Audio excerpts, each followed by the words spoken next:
السلام علیکم دوستو، امید کرتا ہوں آپ سب خیریت سے ہوں گے۔ پیارے دوستو، ویڈیو کا باقاعدہ آغاز کرنے سے پہلے آپ سب سے گزارش ہے کہ ویڈیو کو اینڈ تک ضرور دیکھیں۔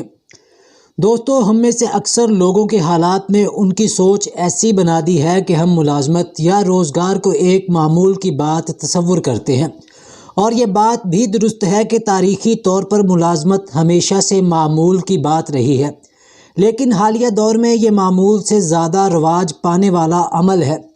زراعت کے دور میں اکثر لوگ اپنا ذاتی کام ہی کرتے تھے۔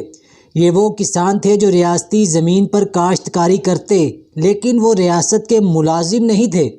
انہیں ریاست کی طرف سے تنخواہ نہیں ملتی تھی، بلکہ وہ تو اپنی آمدنی میں سے ریاست کو ٹیکس ادا کرتے تھے۔ یہ کسان در حقیقت چھوٹے پیمانے پر کاروبار ہی کرتے تھے۔ وہ کسائی، نائی اور موم بتیاں بنانے والے بھی تھے، اور یہ پیشہ نسل در نسل چلتا تھا۔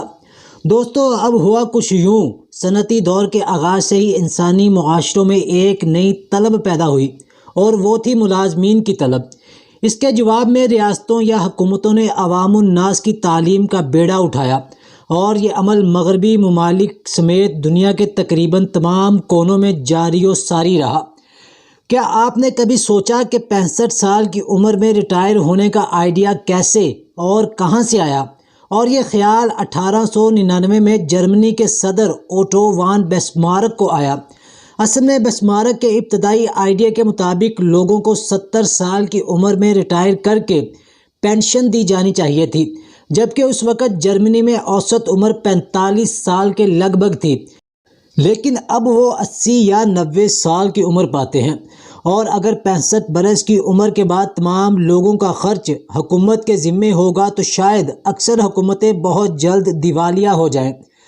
پیارے دوستو، اگر آپ جرمن نظام تعلیم کا گہرائی سے جائزہ لیں تو اس کا بنیادی فلسفہ آپ پر آشکار ہو جاتا ہے کہ جرمنی میں تعلیم کا مقصد سپاہی اور ملازمین پیدا کرنا ہے جو احکامات کی پیروی کریں۔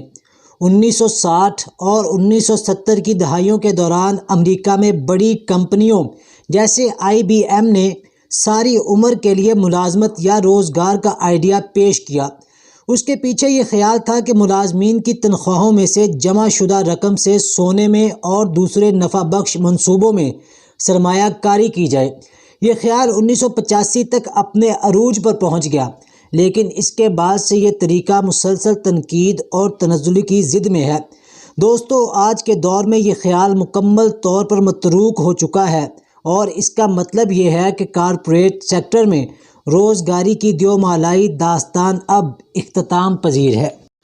دوستو، اگلی ویڈیو میں ہم آپ کو بتائیں گے کہ ذاتی کاروبار کا جنون کیوں اور کہاں سے پیدا ہوا۔